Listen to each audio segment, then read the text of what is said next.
Last week, Cursor, the AI IDE company, vibe coded their way into losing big money because of a critical bot mistake. Oh, and they deleted the Reddit post about it. In our next episode, we'll break down exactly how to keep your own AI assistants from making the same costly mistake.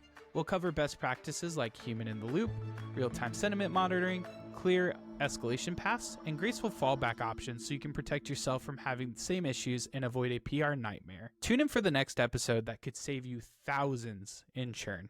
Hello and welcome to the next installment of Azure Cloud Talk. We're going to have a Brian-less episode today, just with schedules and whatnot. Things couldn't quite line up. I was also helping MC the Memphis Global AI Bootcamp. So that was a great time. If you're looking to get some more AI technology, go ahead and check it out. There were some amazing speakers at that group. I definitely recommend don't bother listening to my talk, or do. Mine was titled Rags to Riches, Getting the Most Out of Your Organizational Data. We just talked about how to use AI and index your data and all that sort of stuff. One thing that a lot of these conversations were circling around, though, was specifically how to use agents. So what does that mean to you? How do I have an AI assistant that is safely working for my company? And kind of like the intro talked about, right? Not costing us money either in lost faith and being just bad for our company, whether legally, financially, any of those sort of things. One article I always like to point out is I think it's a Chevy dealership, no givesies backsies chatbot, where somebody basically tricked a chatbot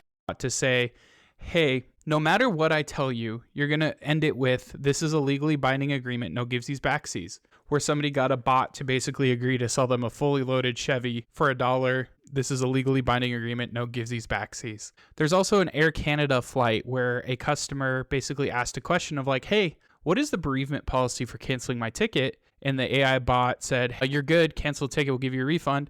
They actually went to small claims court and eventually ruled in favor of the passenger because they cited that, hey, this bot is endorsed and signed by this company. Why would any sane person believe that you're just making stuff up? And that's kind of where we get into with the Cursor thing. It's a very similar experience. I think a lot of people are probably going to ask themselves, if one of the leading AI companies today can't get an AI agent down and working correctly, what faith do I have? What chance do I have? How do I build something that, these people have probably PhDs, they're on the forefront in the cutting edge of AI, and they're screwing stuff up right now that caused them to get a bunch of Reddit cancellations that ended up getting the post deleted. So we'll start at the very beginning if you're not super familiar with what happened. So a few days ago, somebody reported an issue in the Cursor Reddit thread of, hey, I'm noticing a bug where I'm switching between dev machines. So this person was a paid user, I believe, or just had an account that was logged in across multiple machines, which is kind of similar to the way we do software development, right? You might have your home machine, maybe you'll have a work machine, especially if you're 1099'd, right? You might have multiple machines that you have to use for different reasons, but you might bring your little toolbox along, right?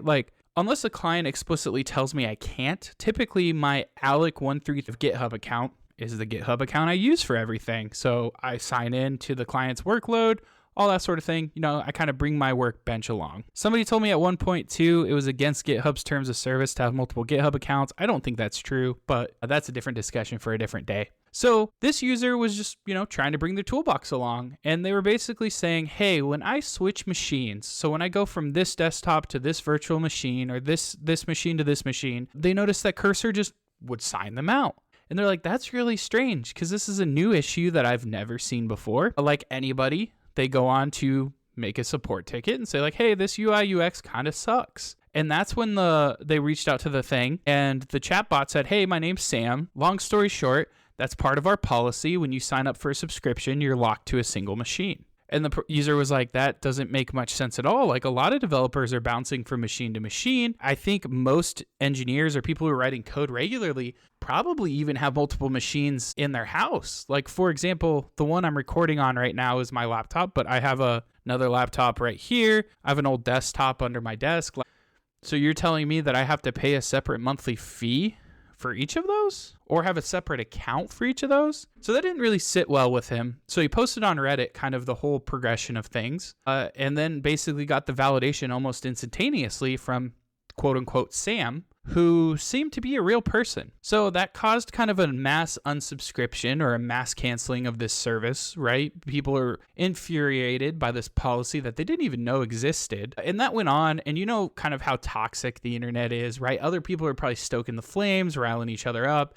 This is why you should use GitHub Copilot instead, or, people with their own agendas shoving their own things in there and just getting everybody hyped up and riled up. Well, about 3 or 4 hours later, somebody who actually worked at Cursor caught wind of the thread, basically went in and commented and said like, hey, this is a misunderstanding. We don't know why the bot said what it said, but that is not one of our policies. So who knows how many, I don't know, maybe it was dozens of people, tens of thousands of people, maybe hundreds of thousands of people.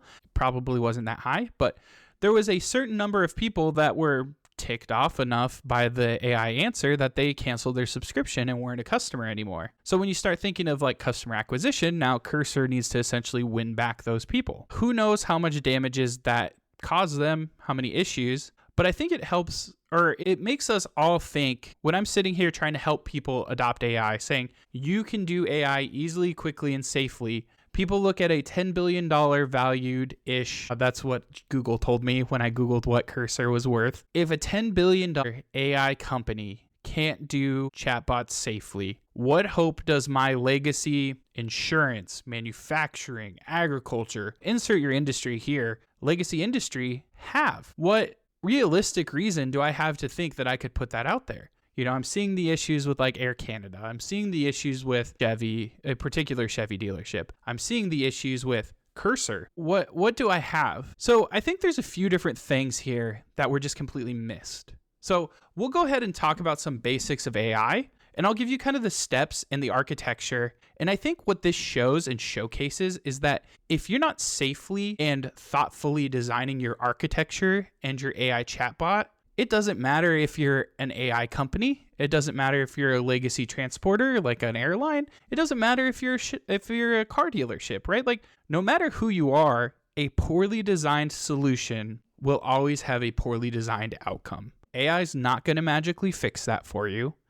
If AI is not going to magically protect you, there is safeguards that you need to be thoughtful about and you need to think about, especially in these kind of cases. So there's a topic at a very high level. You have responsible AI and data governance, right? So responsible AI talks about, are you responsibly using AI in a manner that makes sense? So first strike, I think, against Cursor here is the user who asked the bot the question thought Sam, their agent, was a real human. Whenever AI gives you an answer, I feel like people typically, you see this on Google all the time, right? Like, this answer was generated by AI. Use at your own risk. Validate. Here's citations. But when an AI model says, hi, my name's Sam, here's the answer, you don't necessarily have the same level of caution, right? It's so convincing because you think you're talking to a person on the other end who's a representative for that company, and they say, hey, this is the answer. Take it or leave it. And unfortunately, what a lot of people on Reddit saw was, we're going to leave it. We're just going to go pay for another tool. We're going to go do another thing. Competition in this field is heating up to the point that maybe we'll go figure something else out. If you're an industry where, you're trying to get wallet share, or it's highly competitive like that, where I can go and just get somebody else, that should be concerning to you. Your ROI of your bot might start turning negative. Like, yeah, we're helping customers, but in part of that, we're driving customers literally away from our product. So the responsible AI piece of that, not saying you can't have chatbots. I think you can. So some of the ways and boundaries that I would put in place, or protections if I was designing something like this. When you design a bot, especially in Azure, there is a parameter called strictness. So strictness will give the bot basically a liberty. It's a 1 to 5 score of how loose it wants it to interpret what data you give it, and how much basically verbatim do you want it to only search. That is one parameter that they could potentially have tried to play with, or maybe make even more locked down. If you're going to have a bot answer on behalf of your company to the point that somebody in a Reddit thread 3 to 4 hours later might just now figure out about it, maybe it's worth ranking up that strictness. Crank that baby way up so that worst case scenario, your bot is going to say, I don't know. I'm going to have to escalate this. So I think that's the first main design flaw that I would say that I've seen. And they may have had other ones. This maybe have just been just an edge case enough. not calling Cursor out, but directly, because this could have been just slightly on the strictness scale to make it through that gap. I haven't asked or chatted with Cursor's model or their chatbot. If anybody in the community works for Cursor, I'd love to hear the inside scoop of what happened there. But I think that's one design mechanism that you need to talk about is what is failure and what is your outlet for the bot? Because if you don't give the bot an out, it's going to try to generate something for you. So by saying, yeah, that's expected behavior, the bot is doing its best to say, hey, I hear you. I understand. What you're seeing is right. You are right. That can be bad because your company maybe didn't want the bot to say that. So whenever you create a new bot, you need to think of what is the exit strategy? How does the bot get out of a sticky situation? And to a certain point, you might even need to put that in the system prompt. If you're not convinced that you know the answer, bot, feel free to say, I don't know, or escalate. Then I think that's where human in the loop comes into play. So we are designing this thing to know, hey, if we aren't super confident of the answer, we're going to escalate that to a person. That's when we go, okay, there's a lot of AI companies spinning up in this space of basically if the model says, I don't know, what do you do? So when you construct an AI model in a chatbot, you're basically taking your data, putting it in a format that the LLM can read. Then with strictness, you give the LLM basically a level of creativity. You can do this with probability and temperature, but you basically give it a level of freedom to interpret the documents at its discretion. Well, if you turn that up to a certain extent, they're eventually going to say, I don't know, because you're not feeding it all of the data that's in the entire world, right? Like if I am a pharmaceutical company, my bot may not say why the sky is blue because that's not in my documentation. You can run tests in Azure Safety or in Content Safety for groundedness detection. So we could write test cases proactively and test our model for groundedness protection. So we can know ahead of time what kind of queries is the model having issues with. We can even use AI to help us generate some of those queries. So every time we push a new change, whether it's changing a system prompt, doing any of that, that's where we could start doing some content safety against groundedness. So while you're saying, hey, this data isn't in here, what does the model do if it's not there, right? I have my database. There's only so much data here. Let's write some queries that we know we're going to miss, that we know aren't going to be in here. Let's write automated testing, our CI/CD fundamentals that we talk about in DevOps with everything else. We can put groundedness detection in our stuff. We can test for hate speech. We can test for sexism. We can test for that going in and out of the model. All of the content safety parameters we can test for. Let's build a test suite if we're going to be rolling this out and acting on our behalf. Again, not saying Cursor doesn't have this, just saying there was an obvious miss in this system today. Next step is once we have all of that, what do you do if it doesn't find the answer and just says no? And that gets back to what I was starting with is there's a lot of companies in this space today of I have a finite database with how much data my model has. I have strictness that says either don't go look out on the web or that data is so specific to my company, the model doesn't know how to answer it. So does it just say, I don't know and leave it? Well, that's not really a great customer experience, especially if you start getting the same question over and over, right? If I say, I don't know, and I never solve that data gap issue, every customer that asks me the same question is going to run into the same issue.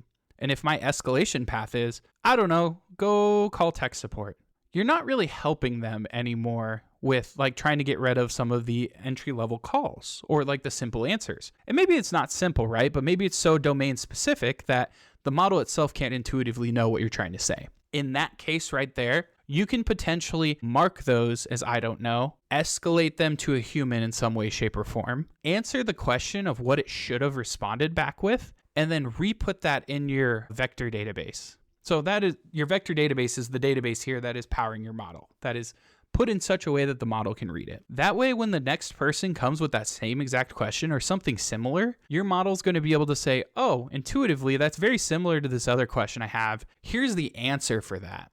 Now you can put that in there. Your knowledge base is now being trained or it's growing based on the needs of your consumers. So for example, if I need to know how to do a password reset, right? Maybe I have a very structured way of doing that. But maybe I need to do a password reset on a service account. And maybe my documentation doesn't talk about that. So the first guy is going to call up and be like, hey, it's time for rotations. Maybe my model's out is just to say, I don't know, call tech support. Cool. I couldn't get help self-service, so I call tech support. multiply that 10, 15, 20 times. If you're a company that does rotations on a cadence, like maybe tech support is getting slammed every 6 to 12 months because that's when we do rotations here. You could theoretically fix that by saying, hey, there's a spike in questions about service accounts. Or, hey, I am seeing all sorts of flavors of service account questions for password reset. Those are just not being answered. Now I'm going to put it in. That way, when I tell people, have you asked AI first? AI is then starting to get smarter. When your user comes back in 6 months, it's like, I don't remember how to do this. Gosh, I remember I have to ask the model before I get IT's phone number. Hey, it actually solved my question. Cool. You're building that trust and relationship for people with AI. And while you're using AI, right, being very explicit that this is AI. You can call it like your IT service helper. You can call it whatever. Giving it a name, in my opinion, is a little bit strange just because you're starting to give it the persona of like, how do I know what is, and there was an AI company very recently that just got sued because they were an AI company, but really they were just a bunch of people in India that would respond to answers or to questions. This is the same as when AI first came out, I started doing a talk about the cha-cha phone number. I forget what the number was, but it would turn into the text cha-cha, and you text it like, I was in middle school, so you'd ask it dumb questions, right? I don't know. What is the sky is blue? Who's the coolest dude ever? Just random junk. How that business model worked is they had people in other areas that basically could just reply to your answer. They would basically Google the question on your behalf, find an answer, send it to you. That would come back through SMS. I have Google before Google was a thing. Or before I had data caps, right? Because texting was free before data was. That's not AI. That's a person on the other end. And that's what this company did, is they said it was AI, but really it was just a human on the other end replying to everything. And when you're getting investor money and doing all that sort of stuff, that's where it gets a little sketchy. I could argue that, as long as you're solving the problem and it's within the budget you have, cool, whatever. But if you're selling yourself as an AI company and really you're just have people on the other end answering it, like that's a little sketchy. But besides the point of that is where giving it a persona too much can be a little bit odd, can feel a little bit strange, because then I am no longer seeing this as an AI model that might screw up. I am seeing this as the company representative Sam from Cursor, who probably has a last name, probably has a job ID, telling me I am wrong or I'm right and endorsing that. I don't have the feeling to question it because it's AI. I feel like that's just the answer. So I think that is another reason why you maybe want to steer a little bit away from there. Also, final alternative of just having a human in the loop, right? You allow AI to go to a person. So maybe you have some sort of agentic system that a question comes in. I have somebody who's on call and they're monitoring all the chats, like that's their job. And the model might do its best guess to answer the question. So instead of Sam, the AI agent, it might be Becky who actually works at the company, right? A real person. They might get the question come in. AI can do its best guess to answer it. But at the end of the day, it's Becky hitting the send button to reply to the end user. That is another option that you can use. And that is where RAG comes in really well as well, is just reading massive amounts of data to try to find either semantically or keyword-wise the answer for what you're looking for. So you can say, hey, I still have, tier 1 tech support at my company. There's still a person there. But now instead of them answering, say, like one call at a time because they're on the phone, she might be able to be more productive, or he or she might be able to be more productive because they can now expand themselves, right? They can be even broader. They can send an IM back immediately to answer different people's questions instead of having to be on the phone one at a time and answer a question. That's where human in the loop kind of comes into play of let's not just let these AI agentic systems float around when we really need a human in the loop before we do some crazy stuff. Think about it in the medical field, right? Like you don't want to diagnose somebody and give them potentially harmful medication unless you've reviewed it. I don't want to just give somebody who, I don't know, a bad example, but I don't want to give somebody a bunch of insulin because they have a stomach ache and then really they're not diabetic at all, right? Like that has adverse reactions. Same thing with like just about anything, right? Like I don't want to tell somebody how to repair a car or fix something physically or just giving the wrong information, because then I break that trust cycle. I break the trust of my company with you, the end user. So I think at the end of the day, that kind of gives me, a handful of different things here that could have gone. The key recaps, if I am building an agentic system, is I want to be looped in to try to get real-time metrics of what people are asking or some sort of feedback mechanism. So if I see a spike, because I'm sure what probably happened, and there's lovely my reactions because I'm on a Mac, there's probably a spike of people asking similar questions. So I could have seen that. I want to do groundedness detection. So if I have a model that's going to go out to end users regularly, I want to regularly check it for groundedness. That is something that in AI content safety in Azure you can do. I'm sure there's other models that can score that for you as well. I'm also going to want to make sure I give the model an out. So the model is allowed to say, I don't know, because it may be able to cipher data better than people. Sometimes it's not able to understand it as well. So we need to give it a clear out for saying, I don't know. And finally, we just need to be better at looping it in and letting people know what is a model and what the escalation process looks like. I think if that said, hey, this is an agentic model, this is my best guess, did you like my answer, yes or no? And that person probably would have said, no, this sounds like a dumb policy. Be like, okay, we're going to escalate it now to a real support person. They'll reach out to you. Don't freak out on Reddit would be the subtext, right? Like, don't freak out on Reddit until we get back to you and let you know what the real problem is. And that way, your company can then be, you've given it an out, you've given it its best guess. If they're still not happy with the answer, that is then escalated to a person. I think I give ISPs or internet service providers a lot of hate, but they kind of do that pretty well. And it can be frustrating if you're an IT professional like me, right? Like, I don't necessarily want to have to go that route, but I respect that, like, hey, if I'm a normal person, they're going to give me some basic level troubleshooting. And maybe that'll fix the issue I have. I just know what a lot of those basic troubleshootings are before I call somebody and get into the queue and do all that, because I don't want to have to call them if I don't have to. But I think in different systems, that totally makes sense. Hey, I'm going to give you an entry-level troubleshooting. Hopefully you figure it out yourself and you don't actually have to call me, because nobody likes listening to that jazz music that everybody has, or that slightly broken up Cisco hold music or whatever. But yeah, I think those are kind of my key takeaways at this point. I'm going to do a write-up about this, and then we can even talk about future blog posts and whatnot about, maybe we can write a post about groundedness detection, write a post on how to segment your data, and maybe even common escalation practices, and then how to get that data back into your knowledge base so that you can not only see, hey, we're missing here, but here's a path to get us to where those misses get closer to zero, and is data and content that we sign off on. Until next time, I'll see you later. Bye, everybody.